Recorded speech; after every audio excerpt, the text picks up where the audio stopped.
তোমরা অনেকে প্রশ্ন করেছো স্কুটিটা এখনো দেখতে পাচ্ছি যেটাতে আরিয়ানের অ্যাক্সিডেন্ট হয়েছিল। তো এখন যাচ্ছি সুইমিং পুলে শ্যুট করতে না, স্নান করতে যাচ্ছি, কারণ আমাদের এই পুকুর পাড়ের মানে জলটা নষ্ট, মানে ওই জলে আর স্নান করা যায় না।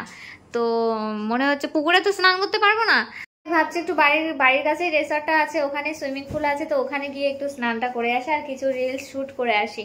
তো সোমা ওরা রেডি হচ্ছে, আমিও রেডি হইনি এখনো, হব। এখন বাজে টাইম হচ্ছে 12টা বাজতে যাচ্ছে। তো চলো যেতে যেতে কথা বলছি। চলো চলো চলো, তালা মারলে না? হ্যাঁ, আমি ভিডিওটা শুরু করতেই ভুলে গেছি। তো welcome back to my channel Aryan Tumpa. তো সবাই কেমন আছো? আশা করি সবাই ভালো আছো, সুস্থ আছো। এত গরমের মধ্যে রেডি হয়ে গেছে, অনেকদিন ধরে ভাবছিলাম যে যাবো বাট সময় হয়ে উঠছিল না। আজকে ফাইনালি সময়টা হলো আর সবাই মিলে ঠিক করলাম যে চলো যাই, স্নান করে আসি আর কিছু রিলস শ্যুট করে আসি। তো আমি এই যে যাচ্ছি গাড়িটা বার করতে, সোমাকে বলেছিলাম গাড়িটা বার করতে, সোমা রেডি হচ্ছিল, ওর লেট হয়ে গেছে, তো আমি গাড়িটা বার করে নিলাম আর কি। তো চলো এখন বেরিয়ে পড়ি। তারপরে তো আর ছিল না। কে আগে উঠবে? বুনো, তুমি তো ভালোভাবে দাঁড়াও। কিভাবে দাঁড়াইছে? তাই তো। না দাঁড়া, আমি কবে ফেসিয়াল করতে গেছিলাম? পরশুদিন না? পরশুদিন তো না, কালকে। পরশুদিন।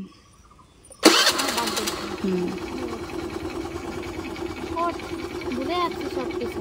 তোমার মাথায় ঠুকা দেবো, তাহলে যদি সব মনে পড়ে যায়। তাও মনে পড়বে না। রাস্তা না, আমরা ভুল করে উঠোনে চলে এসেছি। হ্যাঁ ঠিক, একদম ঠিক। গাড়ি তো ভারী লাগছে কেন? মোটা মোটা মানুষ বসেছে তাই।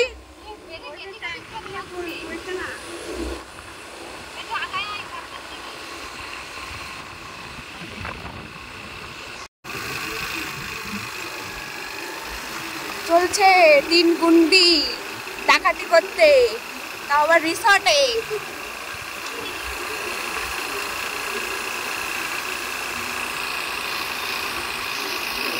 পিঙ্কিও কথা বলতে পারে না, আর আমাদের ওটা তো বোবা, ও তো কথা বলতেই জানে না।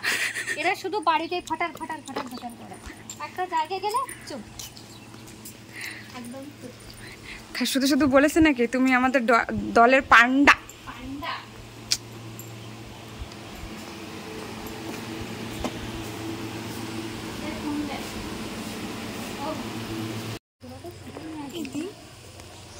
ঘন্টার কথা তো কিছু বলেনি। আজকে শুনে যাবো বুঝলি, যে অন্যদিন মানে শাড়ি পরে এরকম শুট করতে পারবো, শুনে তারপরে আরেকদিন আসবো। সেদিন কত পাবলিক ছিল জানো না, একটা শুটও করতে পারিনি। চারিদিকে হ্যাঁ, ওইখানটা দাঁড়িয়েছে কি করছিলে? এইখানে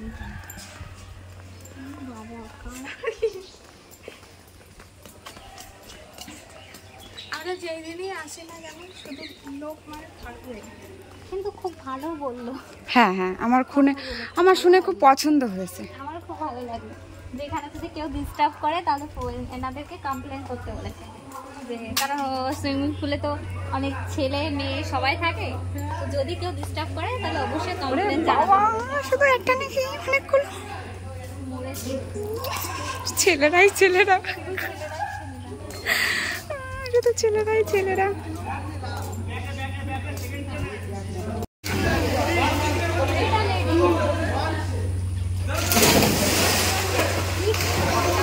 এর মধ্যে মানে জলের নিচেটা দেখা যাবে, মানে এমন হাল অবস্থা করে রেখেছে যে জলটা পুরো ঘোলা ঘোলা হয়ে গেছে, বাজে করে রেখেছে। তাহলে এরা কতক্ষণ জানিস না, জলে তো পুরো 12টা বেজে গেছে, বাইরে গিয়ে দেখাচ্ছি জলের কি অবস্থা। আমরা রেডি নামার জন্য, জলের পুরো মানে বিচ্ছি অবস্থা, বিচ্ছি জলটা পুরো ঘোলা ঘোলা করে ওরা যে করে কি বলে ফিরটি চটকাই দিচ্ছে, চটকে মটকে একাকার করে দিচ্ছে।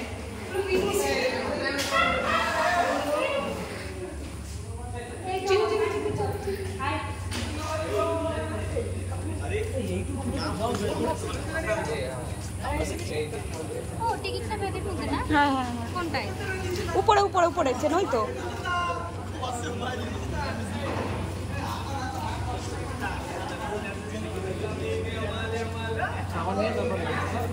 সাবান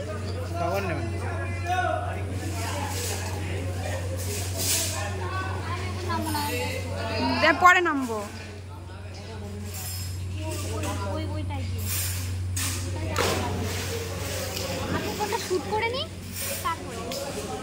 ম্যাডাম আপনি এখন কি ডিসাইডটা করলেন একটু বলবেন? সত্যি জলের কি অবস্থা, একদম মানে নিচেরটা দেখা যায় একদম সুইমিং পুলের নিচে, কিন্তু আপনি কিছু বলুন। কি বলবো, এখন আসাটাই ভুল হয়ে গেছে, এখন না আসলে ভালো হতো। সুইমিং পুলে নামার আগে শাওয়ারে জল নিতে বললো, তো তার জন্য ভেতরে চলে আসলাম শাওয়ারে জল নেওয়ার জন্য। আর বাইরে যে অবস্থা তোমরা তো দেখতেই পেলে, মানে সুইমিং পুলে কে ওইভাবে স্নান করে ভাই, আগে তো কখনো দেখিনি, মানে এটা কি হচ্ছে। আর বাইরে খুব সং বাজছে, যার জন্য এখানে একটু ডান্স করছি, দেখো একটু মজা করছি, আমার ভীষণ ভালো লাগছে। কারণ আমরা কিন্তু এখানে শুধু 3 জন, আমি, পিঙ্কি আর সোমা, মানে মেয়েরা এনজয়, আমি অবশ্য বোনেদের সাথেই বেশি এনজয় করি, আমার খুব ভালো লাগে আর কি। তো যাই হোক, শাওয়ারের জলটা নিতে হবে, নিয়ে তারপর ওখানে নামতে হবে। এবার জলটা দেখে না আমার নামতে ইচ্ছা করছে না, মানে জলটা প্রচুর নোংরা হয়ে আছে, নোংরা করে রেখেছে, না এখন করলো না আগে থেকে ছিল, আমি জানি না, বুঝতে পারছি না। গ্রামের মধ্যে রিসর্টটা হলে যেটা হয় আর কি, মানে রিসর্টে যারা আছে তারা ভালো, খুব ভালো ব্যবহার করে, বাট তারা মাঝে মাঝে ভালো ব্যবহার করে, মাঝে মাঝে খারাপ ব্যবহারও করে। তো আমি যখন ফার্স্ট মিউজিক অ্যালবাম শ্যুট করতে এসেছিলাম আমি আর আরিয়ান, তখন খুব ভালো ব্যবহার পেয়েছিলাম, আজকেও ভালো ব্যবহার পেয়েছি। তবুও মাঝে মাঝে ওই মাইকে অ্যানাউন্স করছে, ওইগুলো জাস্ট মানে মনে হচ্ছিলো যে আমাদেরকে বোকা ভাবছে, হয়তো বোকা ভাবছে, আমাদেরকে বারবার করে শোনাচ্ছে। আর এই যে যারা স্নান করছে, এরা কীভাবে স্নান করছে, এইভাবে কেউ স্নান করে, মানে সে লাফিয়ে লাফিয়ে পড়ছে, বাট কেউ কিচ্ছু বলছে না, চুপ করে দাঁড়িয়ে আছে। জলটা জাস্ট দেখো কত মানে ঘোলা ঘোলা, মানে নোংরা হয়ে আছে। আমার তো নামতেই ইচ্ছা করছিল না, বাট ওই যে টিকিট তো কেটে নিয়েছি, যার জন্য নামতেই হলো। তো এই হচ্ছে ব্যাপার। তো সুইমিং পুলে যাওয়ার জন্য আমাদের টিকিট নিয়েছিল 100 টাকা করে, 3 জনের 100 টাকা করে, পার্কিং চার্জ ছিল 10 টাকা, আর যেখানে আমার স্কুটি রাখা ছিল, আর ঢুকতেই 30 টাকা, অনেকটা বেশি।